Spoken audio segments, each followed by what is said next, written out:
So Canon's next mid-range full-frame camera is about to make a big landing, but I think the bigger story is actually how Canon is positioning themselves across lenses, compacts, and markets in general in 2025. I think there's a clear through line here, and I think we need to talk about it. So let's jump in. So first, I want to talk about Canon's overall sales performance. They're not just holding ground. They are widening their lead while the market is shifting. Now, according to the photographer, Canon's marketing director in France outlined a strong 2025, saying that their sales have increased by 5% both in value and 7% in volume, with Canon accounting for more than 40% of sales by volume and 32% by value. And obviously mirrorless is the growth engine here, right? Canon's mirrorless sales are up 34% year over year. And while their DSLRs continue to decline, dropping from 20% as a part of the market last year to 15% this year, their legacy models like the 1200D and the 2000D are still moving units. The 2000D is actually still showing up on Amazon's top lists. And at the high end, Canon's saying that the full-frame flagships that they released last year, the R1 and the R5 Mark II, are outselling rivals in the same segment. The R5 Mark II actually picked up autofocus improvements on people in low light via a recent firmware update, and on the smaller sensor front, Canon is highlighting the fact that their APS-C options, like the R50 and the R50V for creators, are doing exceptionally well. And November is fast approaching with some notable releases that we're expecting, and that marks 1 year since the two flagship launches that we got with the R1 and the R5 Mark II, where we're expecting to get the R6 Mark III and potentially more, but a little bit more about that at the end of the video. The takeaway here though is clear. It's straightforward. Mirrorless has momentum, DSLRs are tapering but still providing some sizable numbers at the low end, and Canon's leadership in both the value and volume segment really can't be denied as far as they stand in the photography market. And with November in focus, we'll kind of see how Canon capitalizes on that position. But next, I want to talk about some strategic lens mount information and kind of the story behind the RF side of things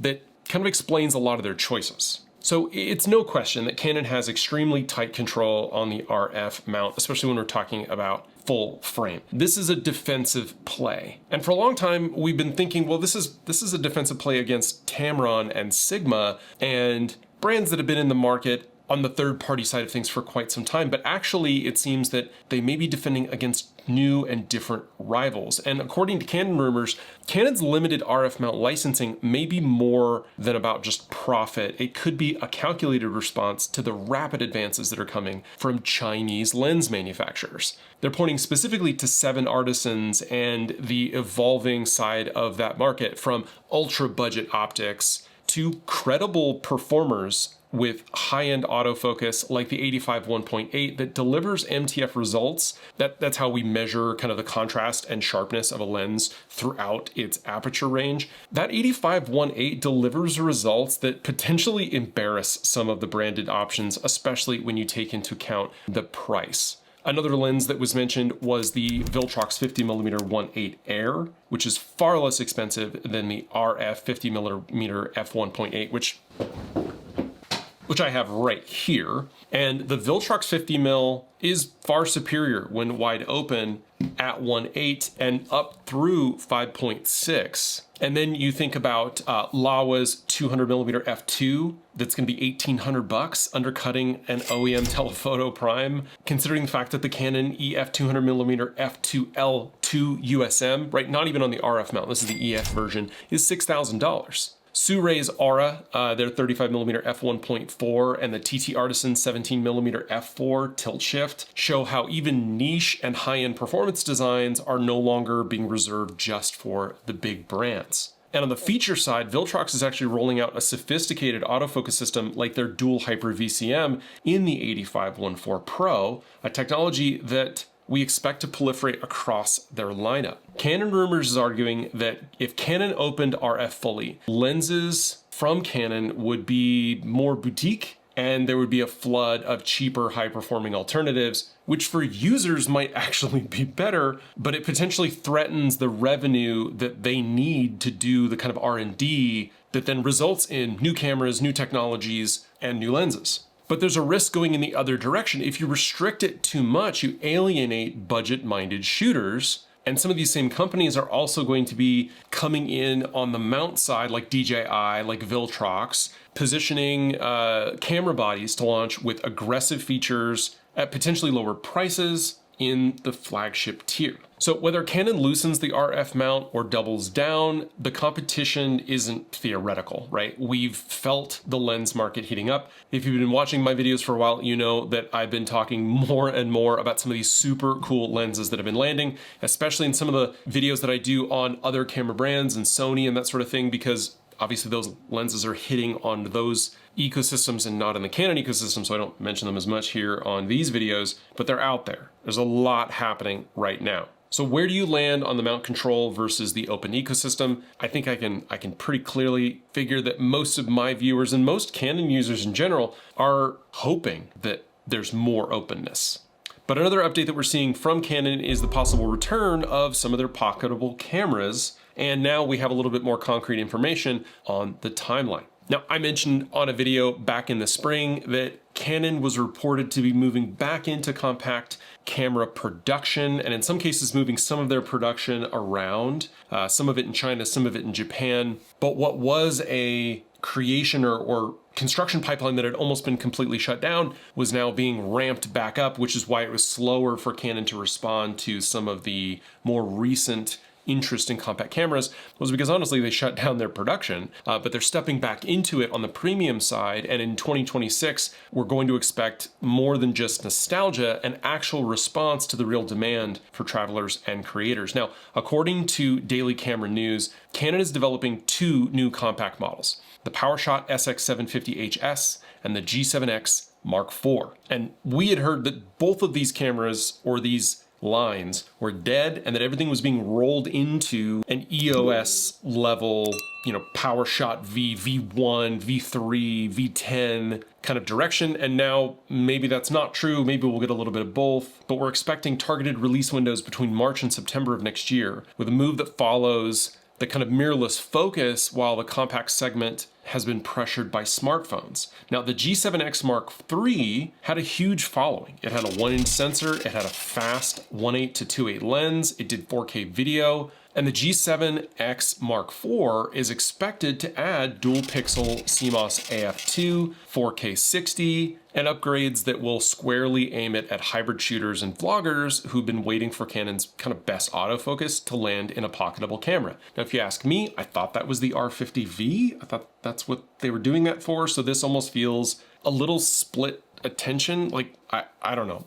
The V1 seemed to be the direction that they were going with this, so this actually seems a little confusing, to be quite honest, from a market standpoint. Now, for travelers, the SX750HS could succeed the SX40HS, which had a 20.3 megapixel sensor. It was compact with a 40 by optical zoom, so that was a 24 to 960 equivalent lens. And the rumor points to a redesign of the internals while keeping a pocketable form factor with expectations of improved processing, better stabilization, and higher quality 4K. The report also mentions that both models are going to be on Canon's roadmaps with prototypes and internal testing, and the chance of early signals or displays of these cameras around CP Plus 2026. Though again, Canon hasn't officially confirmed any of the details here. This could be an interesting two-pronged return. Right, you got the long reach travel zoom and a creator focused G series with a timeline in the middle of next year. So I'll try to keep track of these rumors as they evolve, but this is in some cases contradictory what we had heard before. Maybe they're just making some marketing changes to the naming system that they're going to apply to these. I liked the PowerShot idea. I thought that was cool. Put it all under one umbrella, but maybe because of how popular the GX series was and is right now, maybe they're just going to stick with that.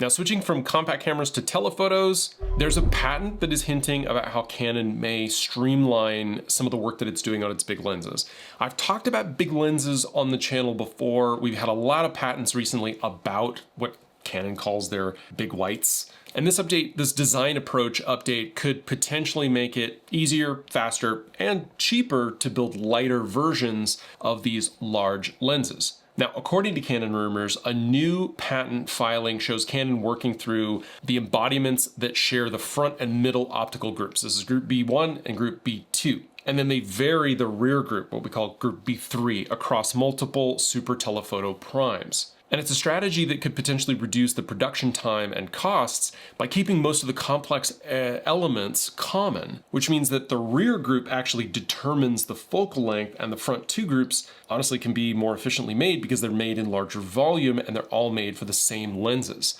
Now, they're saying that this relates to the RF designs for the 400 f2.8L, the RF 600 f4L, and the potential for a 500mm f4L. Now, the 400 and the 600 actually share a lot of the same optical architecture. The primary differences are at the rear to achieve the final focal length. So it's kind of the same idea. And in the new setup, the 400mm f2.8 variant would actually get a 31mm back focus, which allows room for teleconverters. It also creates a lens that's 27mm shorter than the existing production version. And if they did do a 500mm f4, which we don't currently have in the RF lineup, it looks like we'd get a back focus distance of 33mm and a weight balanced element placement that's just better for mirrorless bodies. Now, a 600mm f4L version would come in slightly shorter at 456mm versus the current 472. That could also aid in balance and marginally reduce the weight. But I think that's a really cool idea to make it easier and more efficient to build these lenses. And effectively, you can kind of slot into similar body styles, the different rear focus elements, to change up that optical formula to be able to get that longer reach.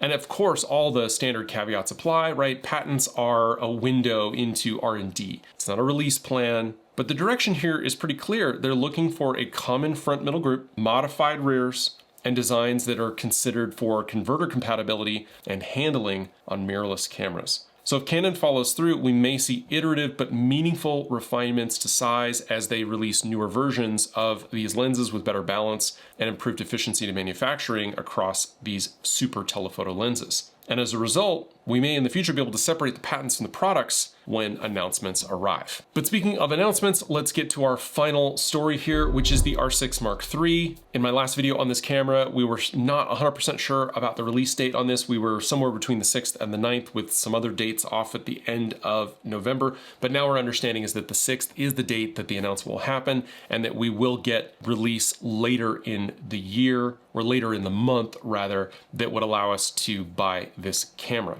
And some of the things that were still outstanding have been confirmed, and some of the things that have been confirmed are still outstanding.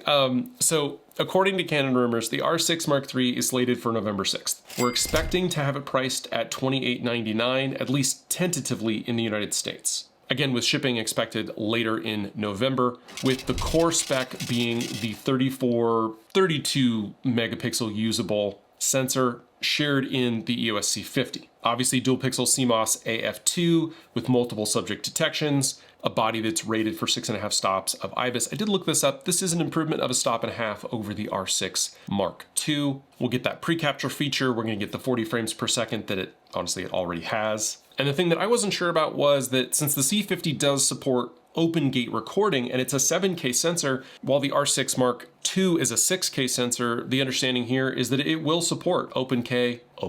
That's what they should call it. Open gate 7K recording, just like the C50, and that it would also support open gate RAW recording at 24p with 24-bit audio. Now, as with the R5 Mark II, we're expecting a switch over to the E6P battery with what I would expect a very limited number of features available if you're using any of the older batteries. So you're going to have to factor that into your budget for upgrading this camera. And while there are still a number of things that remain unconfirmed, the one thing that we keep hearing that's bouncing around is the card slots. Switching from dual UHS to SD card slots to a mixed UHS to SD and CF Express Type B setup is still up in the air. We do not know. Expecting HDMI full-size port, an improved EVF with 5.76 million dots, and C-Log 3. I have not seen anything that has confirmed that this camera will get C-Log 2, and I think that that will continue to be the differentiator between the higher end R5 Mark II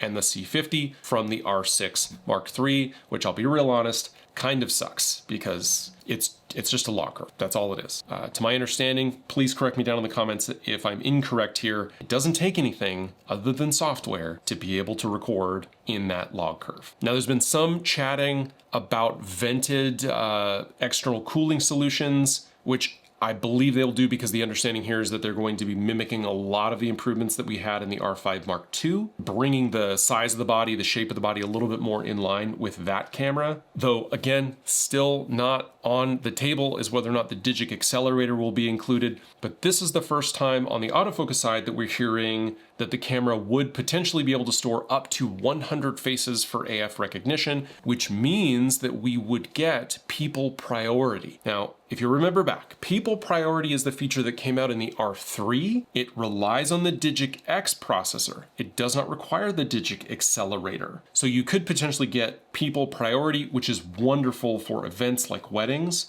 and being able to make sure that you're focusing on the right faces and prioritizing those right faces. But we know that that feature runs well on the Digic X because it works perfectly well on the R3. What you would need the Digic accelerator for, or one of the features that comes along with the Digic accelerator, is the action priority focus, which is the ability for it to more effectively pre-identify or anticipate the movement of things in action sports like volleyballs and golf balls and basketballs and things like that, and being able to snap to the right face and snap to the right object, which is something that has been displayed with the R1 and the R5 Mark II that has been phenomenal. The R3 does not have that feature, and if this camera does not have the R1 and R5 Mark II's Digic accelerator chip, I would not expect it to have that, which would kind of solidify this camera as the R3's baby brother, whereas previously it has been the R5's baby brother. So that does in some cases kind of shift it in the lineup, just psychologically in my mind, in terms of how it relates to the other cameras. The other thing that will differentiate this camera is the fact that it will be using a different style of sensor versus the one that we have in the R6 Mark II, especially with the additional resolution, especially with the potential for dual native ISO, though we do not know if that's something that you're going to be able to select in the menu like you can in the C50 and in the R5 II when you switch into video mode and you get that full cinema setup. The other headline that we're expecting at this release is going to be that 45mm f1.2 STM. And as I think more and more about what is going to be this $600-ish lens with tons of subject background separation, and obviously from a pricing standpoint, it's going to be super enthusiast minded, is that with lenses like this is the 50mm f1.8, that going from f1.8 to 1.2 and then making it just slightly wider to 45mm is great. My real question is, how's the optical quality at that wide open aperture going to be? Because I love this lens. This is a great lens, but it's a little soft at f1.8, and that's to be expected. It's $200, right? This is why they call it the thrifty 50. I'm curious for 45mm at f1.2. I don't know. Curious to see how this lens does optically at that price. I know there's a lot of people that are going to be shooting some super soft f1.2 shots with that lens, although it will look cool. It will for sure. And along with that announcement and with pre-announcements and how all these leaks kind of go, the codec and video mode options are still things that we're waiting for more details on, although that would become clearer as we get closer to the date and obviously post-launch when everybody gets these in their hands to review. If the launch plays out as outlined, the R6 Mark III will slot itself in as a higher resolution, more video savvy update to the R6 Mark II, but still have its relatively pragmatic price for the tier coming in at under $3,000. And we'll circle back, obviously, once Canon publishes the full spec sheet and we get kind of real world options here. My big hope, oddly enough, my big hope here is that the USB-C port allows for external SSD. I would say that would be a big one, and C-Log 2. But if it doesn't have C-Log 2, then to be quite honest, for me, the autofocus on the R6 Mark II is phenomenal. And at 24 megapixels, it gives me exactly the right amount of resolution and low light performance that I need, especially for video, where I get that 4K signal that is downscaled from the 6K sensor. Because as I reported in a previous video, this new sensor is actually reported to have a lower maximum native ISO of 64,000, whereas right now it's 102. So we're actually getting a loss of ISO, I guess, range. But I think, again, that's because this is a differently engineered sensor than what we traditionally get in our R6 and R5 series cameras with that dual native ISO. But if they truncate the ISO and they don't give us the ability to change the native ISO or some of those other features or C-Log2, then I don't really understand the point of this sensor other than the fact that they made it and they want to put it in a lot of cameras. And the original plan was to put the R3 sensor in it, but they couldn't do it cheap enough to keep it under $3,000. But that's my current theory. We'll see as we get this camera in our hands. And as always, if you want to support what I'm doing here, consider becoming a channel member. It's $1. And if you're looking to book a photo or video session, all the details are down below, including links to some of the gear that I use. And now those links do help the channel, but as always, the easiest way to support the channel is just to like and subscribe. Those are always free, and they go a long way to helping me here on YouTube. So thank you so much for watching, and I'll see you in the next one.